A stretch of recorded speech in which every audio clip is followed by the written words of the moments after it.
Meus queridos irmãos, a paz do Senhor. Daremos continuidade do 5º dia de exposição do livro de Provérbios, dos capítulos 13 ao 15. No capítulo 13, a sabedoria instrui sobre como viver retamente. No verso 1, o filho que ouve o pai. A obediência aos pais é o caminho mais seguro para a felicidade e a rota mais certa para a prosperidade. O filho zombador é aquele que fecha os ouvidos e os olhos à repreensão. Muitas tragédias acontecem ainda hoje, porque os filhos tapam os ouvidos aos conselhos dos pais. E no verso 24, a disciplina dos pais é um ato de amor. Disciplina não é punição e nem castigo, mas ato responsável de amor. Os filhos precisam de limites, precisam saber o que é certo e o que é errado. Os pais não podem premiar a desobediência nem ser conivente com o pecado dos filhos. Os pais não podem ser omissos diante da rebeldia dos filhos. Quem se nega a disciplinar seu filho não o ama. O pai que ama o filho com responsabilidade não hesita em discipliná-lo. No verso 2, nossas palavras nunca são neutras.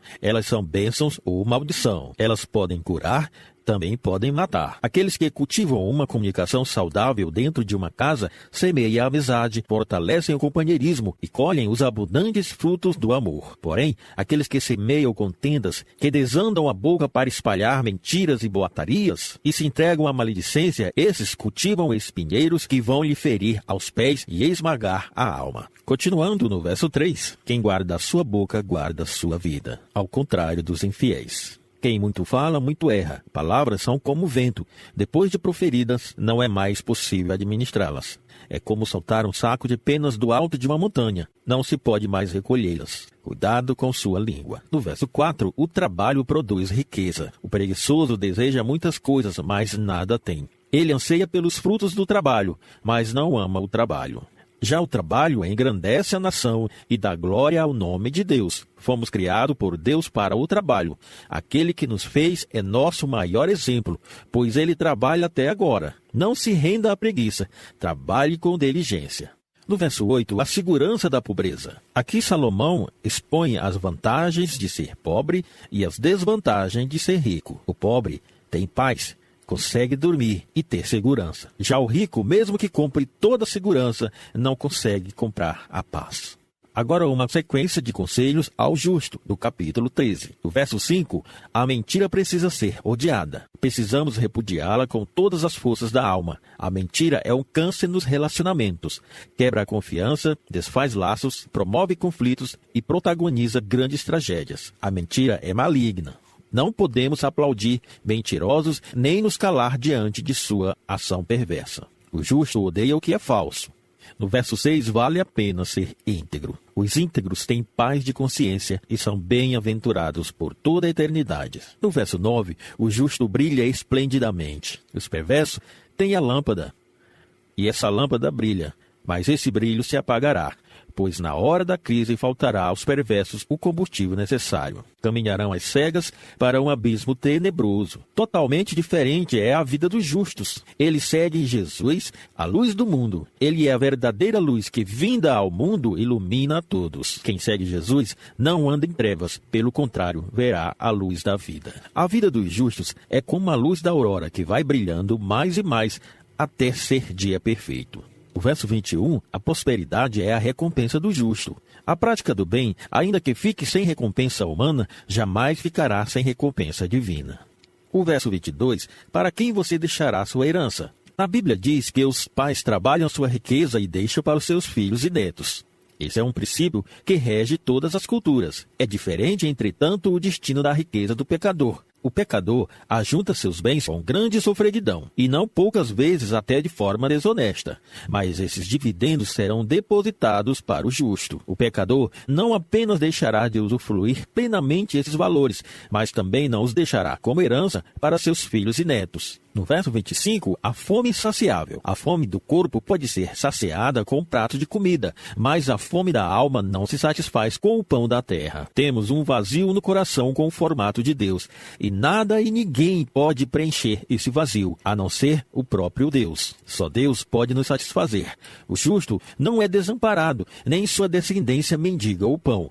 O justo tem pão com fartura e desfruta de todas as iguarias da mesa do Pai. Ele tem bastante para satisfazer satisfazer seu apetite, pois alimenta-se do pão vivo que desceu do céu. Já o ímpio constrói casas, mas não se sente seguro nem feliz dentro delas. Ele planta, ele colhe, mas não se satisfaz com o que tem. Ele se assenta ao redor de lautos banquetes, mas seu estômago não se sacia com nenhuma dessas iguarias. Na verdade, a fome do perverso é insaciável, pois ele não conhece Deus, o único que pode satisfazer a alma.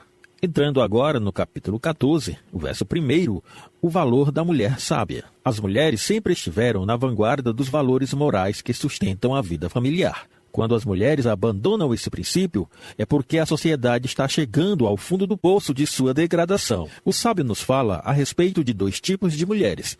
Não se refere a mulheres ricas e pobres, jovens e velhas, belas ou desprovidas de beleza, mas às mulheres sábias e insensatas.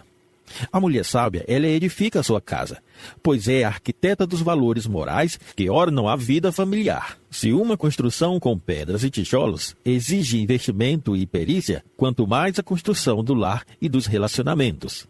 A mulher sábia é aquela que investe seu tempo, sua vida, seus sentimentos, seus recursos e sua alma em pessoas, mais do que em coisas. Ela valoriza mais relacionamentos do que objetos. Dá mais importância à beleza interna do que o requinte externo. A mulher insensata, porém, é demolidora. Suas palavras e ações provocam um verdadeiro terremoto na família. Ela desagrega, divide e separa. Suas mãos não trabalham para o bem, mas para o mal. Ela não é uma escultora do eterno, mas uma costureira do efêmero. O verso 2, não ande por caminhos tortuosos. Só há 2 caminhos, o largo e o estreito, o caminho da vida e o da morte. O caminho da retidão e o caminho tortuoso. Há, porém, aqueles que andam pelos caminhos tortuosos, pelas estradas extraviadas do pecado, desprezam o temor ao Senhor. Se o temor ao Senhor é o princípio da sabedoria, só os insensatos despreza o temor ao Senhor. O verso 3, o insensato é aquele que fala muito, não comunica nada e se complica tudo. A língua do tolo é o chicote que açoita sua própria vida, empapuçado de soberba. Como Deus não tolera o soberbo e declara guerra aos altivos de coração, permite que a língua dos insensatos lhes dê a merecida coça. No verso 4, mania de limpeza, um perigo real. Há pessoas que têm mania de limpeza, prefere ver a casa limpa a qualquer movimento de trabalho, prefere ver o celeiro limpo, mesmo não havendo bois. Um celeiro cheio de bois jamais fica impecavelmente limpo. No entanto, a limpeza sem o trabalho não é um sinal de progresso, mas estagnação. A limpeza sem trabalho desemboca em pobreza e não em prosperidade. Quando há boi no celeiro, quando há gado no curral, mas que isso gere desconforto da sujeira, também produz a recompensa do trabalho e a abundância das colheitas. Ou seja, é trabalhar sem produzir. Que proveito tem em limpar algo que já está limpo? Isso não trará nenhuma recompensa para o seu trabalho. No verso 5, seja uma testemunha verdadeira. No verso 6, a sabedoria não habita onde existe insensatez. No verso 7, um conselho para o sábio. Fique longe das más companhias. O verso 8, conhece-te a ti mesmo. O bem que queremos fazer, esse não fazemos, mas o mal que não queremos, esse praticamos. O prudente, portanto, é aquele que busca entender seu próprio caminho, e isso à luz da palavra de Deus, pela iluminação do Espírito Santo. Já o tolo, além de viver enganado acerca da sua identidade e do seu destino, ainda faz da vida uma corrida em glória, com o propósito de enganar outras pessoas. O tolo não sabe o que faz. Sua vida é uma miragem, seus conselhos são perversos, seus lábios são cheios de engano, seu caminho desemboca na ruína. O verso 9, quem zomba do pecado é louco. O pecado é o maior de todos os males. É pior do que a pobreza, a solidão, a doença e a própria morte. Só os insensatos zombam da ideia de reparar o pecado cometido. Entre os retos, porém, há coração quebrantado, arrependido de boa vontade. Os retos abominam o pecado que Deus abomina, afastam-se daquilo que Deus repudia e buscam o que Deus ama. Os retos fogem do pecado para Deus, enquanto os tolos fogem de Deus para o pecado. O verso 10, a vida não é um mar de rosas. Não podemos nos blindar contra os reveses da vida. A vida não é indolor. Nosso coração é um campo onde se trava muitas batalhas. Nosso coração conhece profundas amarguras. Lutamos contra medo e fraqueza. Travamos uma batalha sem trégua contra o diabo e o pecado. Decepcionamos as pessoas e as pessoas nos decepcionam. Choramos por nós mesmos e por nossos familiares. Nessa saga cheia de gemidos, a cidade do nosso coração é um país distante de uma terra desconhecida, em que não repartimos nossa amargura mais profunda com as outras pessoas mais íntimas, nem dividimos nossas alegrias com os estranhos. Muitas vezes, a solidão é a nossa companheira de caminhada. Conversamos com a nossa própria alma, abrimos um solilóquio com o nosso próprio coração e rasgamos nosso íntimo para conhecer nossas amarguras e alegrias. Ou seja, irmãos, tem muitas coisas que é necessário passarmos sozinho, sem contar para ninguém, pois se fizer isso, talvez pode piorar. No verso 11, uma casa pode ser muito bonita e atraente, mas se ela não for construída sobre um sólido fundamento, será destruído quando a tempestade chegar. A Bíblia diz, se o Senhor não edificar a casa, em vão trabalham aqueles que edificam. Construir uma família sem a presença de Deus é construir para o desastre. Dinheiro e sucesso não podem manter uma família firme diante das tempestades da vida. A maior necessidade da família não é de coisas, mas de Deus. É por isso que a tenda dos retos florescerá, não porque a sua casa esteja fora do alcance da tempestade, mas porque, embora a chuva caia no telhado, os ventos soprem contra a parede e os raios açoitem os alicerces, a casa permanece de pé, porque não foi construída sobre a areia, mas sobre a rocha. Essa tenda floresce porque Deus nela habita. Essa tenda floresce porque a bênção de Deus está sobre ela. Essa tenda floresce porque aqueles que nela habitam são como árvores plantadas junto às correntes das águas, que jamais murcham e nunca deixam de produzir seu fruto. No verso 12, cuidado com os caminhos de morte. As aparências enganam. As coisas nem sempre são aquilo que apresentam ser. Há caminhos que parecem ser retos aos olhos, mas desembocam na morte. Há caminho que parece conduzir nossos passos ao destino da felicidade, mas traiçoeiramente nos empurram para o abismo da infelicidade. Assim são os prazeres da vida. Quantas pessoas se entregam às aventuras na ilusão de encontrar a felicidade? Quantas pessoas pensam que uma noite de paixão pode lhe saciar o desejo do coração? Quantos indivíduos se entregam à bebida pensando que a felicidade está no fundo de uma garrafa? Quantos cedem à sedução das drogas na ilusão de que terão experiências arrebatadoras? O diabo, com sua astúcia, mostra os atrativos do pecado, mas esconde suas amargas consequências. Por trás da isca da sedução está o anzol da morte. Por trás do sexo ilícito está a culpa. Por trás do amor ao dinheiro está o tormento. Por trás do copo reluzente da bebida alcoólica está a escravidão. Por trás das drogas está a morte. O pecado é um embuste, é um engano fatal. Quem segue por esta estrada larga, no bonde dos prazeres, desembarcará no inferno. No verso 13, quando o riso é temperado com a dor. O sorriso pode esconder a tristeza, pois quando a felicidade vai embora, a tristeza já chegou. Nossa jornada aqui é marcada por dor e sofrimento. Aqui choramos e sangramos. Estamos no mundo chorando e não raras vezes saímos dele com dor no coração. Entre nossa entrada e nossa saída, muitas vezes nossa alegria é interrompida pelas perdas, pela doença e pelo luto. Mas haverá um dia em que Deus enxugará dos nossos olhos toda lágrima. Então não haverá mais pranto, nem luto e nem dor. Ou seja, tudo isso faz parte do nosso dia a dia. No verso 14, a lei da semeadura e da colheita é universal. Cada pessoa colhe o que plantou. Os maus terão os que merecem, mas a pessoa de bem será recompensada pelo que faz. Os infiéis receberão a retribuição de sua conduta, mas a pessoa boa receberá galardão, até por um copo de água fria que der alguém em nome de Jesus. O verso 15, cautela não faz mal a ninguém. As pessoas simples é crédula e acredita em tudo. O inexperiente não examina onde pisa e acredita em qualquer coisa. No verso 16, o sábio que é sábio não se envolve em encrencas. Há pessoas que atraem problemas, envolvem-se facilmente em discussões tolas e perdem a calma, a compostura e a razão. O insensato encoleriza e dá-se por seguro. O tolo é impiedoso e irresponsável. O verso 17, cuidado com a ira. Uma pessoa iracunda é uma bomba mortífera prestes a explodir. Quem se zanga facilmente fala muito, pensa pouco e provoca grandes transtornos a si mesmo e aos demais. A pessoa de maus desígnios é odiada. É melhor morar no deserto do que se relacionar com uma pessoa rixosa. Outra maneira errada de lidar com a ira é o seu congelamento. Aqueles que não explodem, mas armazenam a ira. Não externalizam sua agressividade, mas acumulam no coração, tornando-se pessoas amargas, mal-humoradas, que se fecham como uma cabeça de repolho e acabam azedando a alma. A solução não é a explosão e nem o congelamento da ira, mas o exercício do perdão. O perdão cura e restaura. O perdão é a asepsia da alma, a faxina da mente e a cura das emoções. No verso 18, valorize o conhecimento. Ele é o melhor tesouro que podemos acumular. No verso 20, os dramas da pobreza. Os valores em nossa sociedade estão invertidos. Os relacionamentos estão se tornando utilitaristas. As pessoas se aproximam uma das outras não porque desejam servir, mas porque anseiam receber alguma coisa em troca. Em Salmo 73, retrata bem essa realidade. O ímpio vê suas riquezas aumentando e, mesmo assentando na cadeira da soberba, tem uma casa cheia de amigos.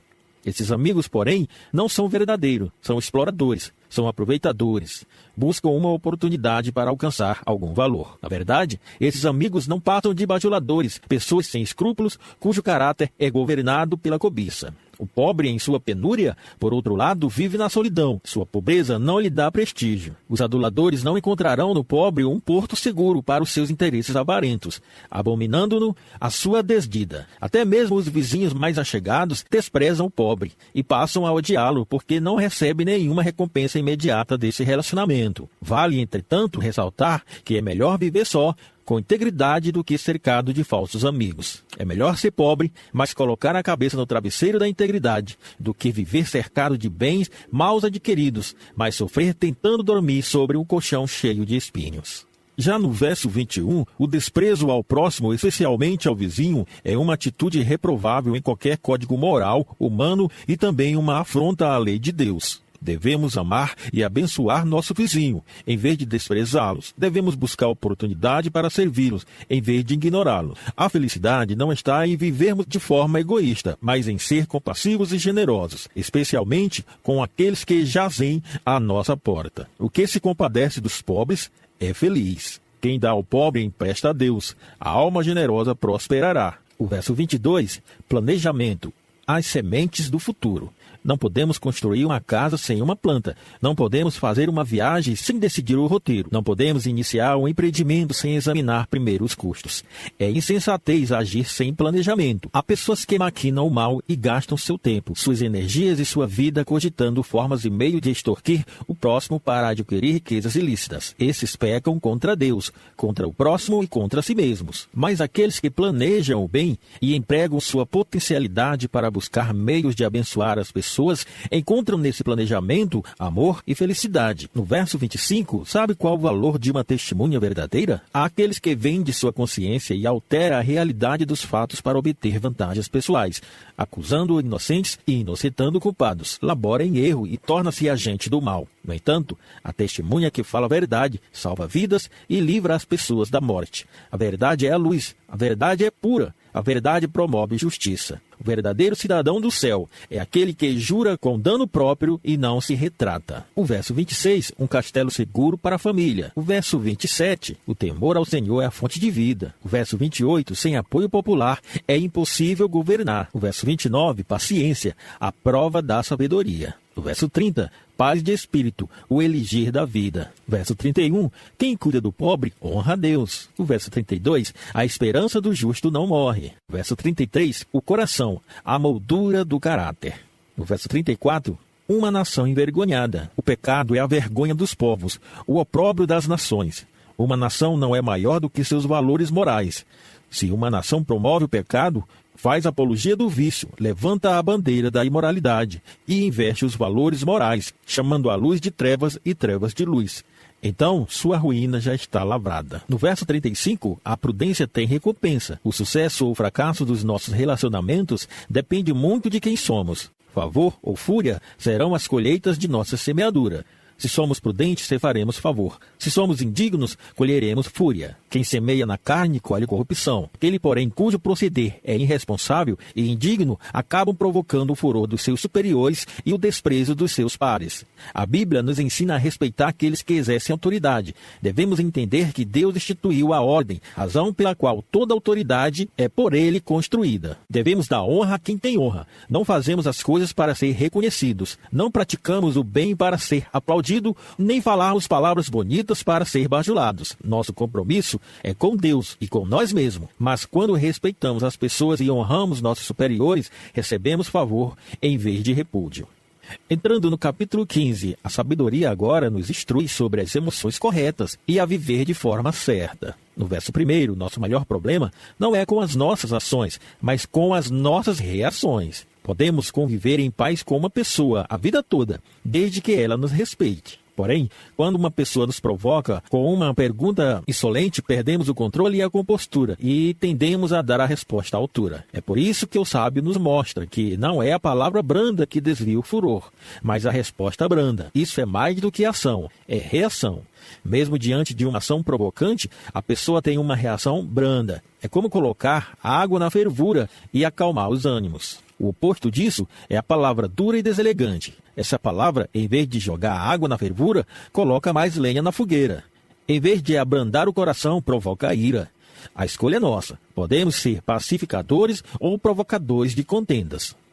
No verso 2, a língua dos sábios não apenas revela conhecimento, mas também adorna o conhecimento. A língua é o pincel dos sábios. No verso 3, Deus se deleita naqueles que seguem a bondade, mas abominam aqueles que maquinam o mal. Deus tem prazer quando andamos pelo caminho da santidade, mas sente desgosto quando capitulamos ao pecado. Deus está olhando para você. No verso 4, a língua serena é a terapia da alma. Quem domina sua língua, domina todo o seu corpo. A língua serena é a árvore da vida, alimenta, instrui e conduz pelos caminhos da vida abundante. No verso 5, o filho sábio é aquele que escuta e obedece os seus pais. No verso 7, sabe qual é o canal do conhecimento? A língua dos sábios, ou seja, as instruções do sábio. O conhecimento advém do estudo e da experiência, do exame e da observação. A língua dos sábios derrama esse conhecimento, porém o coração dos insensatos não procede assim. O coração do tolo não se aplica ao conhecimento das coisas de Deus. Ele apenas cogita das coisas humanas. Seu coração não busca as coisas lá do alto, onde Cristo vive. No verso 8, o sacrifício que Deus detesta. Ou seja, o culto sem vida não tem valor. Se engana quem pensa que podemos adorar a Deus de qualquer jeito. É tolice pensar que podemos nos aproximar daquele que é santo, tendo um coração entupido de sujeira. Deus não se satisfaz com os ritos sagrados e liturgias pomposas. Ele vê o coração. Ele procura a verdade no íntimo. Os perversos também oferecem cultos. Eles também fazem seus sacrifícios. Também têm uma expressão religiosa. Mas o serviço religioso daqueles que desonram Deus com a própria vida é abominável ao Senhor. Deus não se satisfaz com a adoração. Ele procura adoradores que adorem em espírito e em verdade. Se o culto dos perversos é abominável para Deus, a oração dos retos é o seu contentamento. Antes de aceitar nossas orações, Deus precisa aceitar nossa vida. Antes de receber a oferta, Deus recebe o ofertante. Caim e Abel ofereceram sacrifício a Deus. O Senhor agradou-se de Abel e de sua oferta, mas rejeitou Caim e sua oferta. Não é possível separar a adoração do adorador. Não é possível distinguir a oferta do ofertante. Se nossa vida é reprovada por Deus, nosso culto também não será aceito por Ele. A melhor ação que podemos endereçar a Deus é a nossa própria vida no altar. Por isso que no verso 9, ele detesta o caminho dos ímpios. No verso 10, a disciplina é amarga, mas seu fruto é doce. O pecado não está apenas nas estruturas sociais, nas ideologias políticas, mas sobretudo está instalado em nosso coração.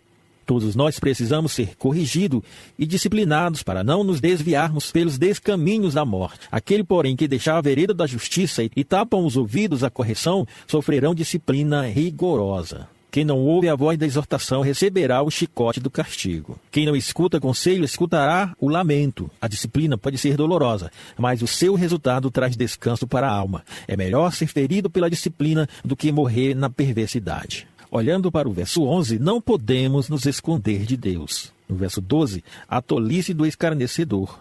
No verso 13, coração alegre, rosto feliz. No verso 14, o conhecimento é o tesouro mais precioso do que o ouro depurado. No verso 15, o sábio diz que o coração contente vive um banquete contínuo. O coração alegre está sempre em festa. No verso 16, quando a pobreza é melhor do que a riqueza. A riqueza é preciosa quando vem com fruto de bênção de Deus e do seu trabalho honesto. A bênção de Deus enriquece e com ela não tem desgosto. É Deus que fortalece nossas mãos para adquirirmos riqueza, pois as riquezas e glórias vêm de Deus. Porém, de nada vale ser muito rico que viver inquieto. É melhor ser pobre e temer a Deus do que ser rico e infeliz. No No verso 17, o amor supera a pobreza. O que faz uma pessoa feliz não é o requintado cardápio sobre a mesa, mas o sentimento de amor no coração das pessoas que se assentam ao redor de uma refeição. Não precisamos de casas mais belas, de roupas mais sofisticadas ou de carros mais luxuosos. O que precisamos é de uma amizade, de um companheirismo e mais amor no lar. É melhor comer verduras na companhia daqueles que amamos do que comer a melhor carne onde existe ódio e indiferença. O amor supera a pobreza. As pessoas mais felizes não são aquelas que têm mais bens materiais, mas aquelas que têm mais amor. No verso 22, o valor inevitável de um bom conselho. Todos nós conhecemos efeitos devastadores de mau conselho. Nem sempre conseguimos enxergar com clareza todos os ângulos da vida. Nem sempre conseguimos discernir todos os detalhes. O conselheiro é aquele que lança luz à nossa escuridão, o que mostra uma saída onde só víamos muralhas, que nos faz perceber que uma crise na caminhada da vida pode ser transformada numa grande oportunidade. Nós precisamos uns dos outros. Nós somos autossuficientes. Precisamos nos cercar de bons conselheiros, de gente madura na fé e de gente que tem caráter provado e coração generoso. No verso 23, a palavra da terapia. O verso 24, evite o caminho do inferno. O verso 26, palavras que alegram o coração de Deus. Deus enxerga o que vai no seu coração. Ele sonda os pensamentos, desejos e motivações que se instalam em sua mente. Ele julga não apenas suas palavras e ações, mas também seu foro íntimo. O Senhor abomina não só as ações perversas, mas também os desígnios que precedem e as alimentam. Deus repudia o assassinato e também repudia o ódio que provocou esse assassinato. O Senhor condena não apenas o adultério, mas também o desejo lascívio que o procede. A boca fala daquilo que o coração está cheio. Palavras bondosas são aquelas que confrontam os que vivem em pecado, consolam os que estão aflitos, encorajam os que estão fracos e orientam os que estão confusos. A bondade é a capacidade de invertir o seu melhor na vida do outro. No verso 29, uma das verdades mais extraordinárias da vida cristã é que Deus ouve nossas orações. Nunca somos tão fortes como quando nos colocamos de joelhos diante de Deus. Um crente piedoso de joelho enxerga mais longe do que um filósofo na ponta dos pés. A vitória sobre o inimigo não foi resultado de um combate por meio de armas, mas foi fruto de muita oração. O soberano Deus escolheu agir na história em resposta às orações do seu povo.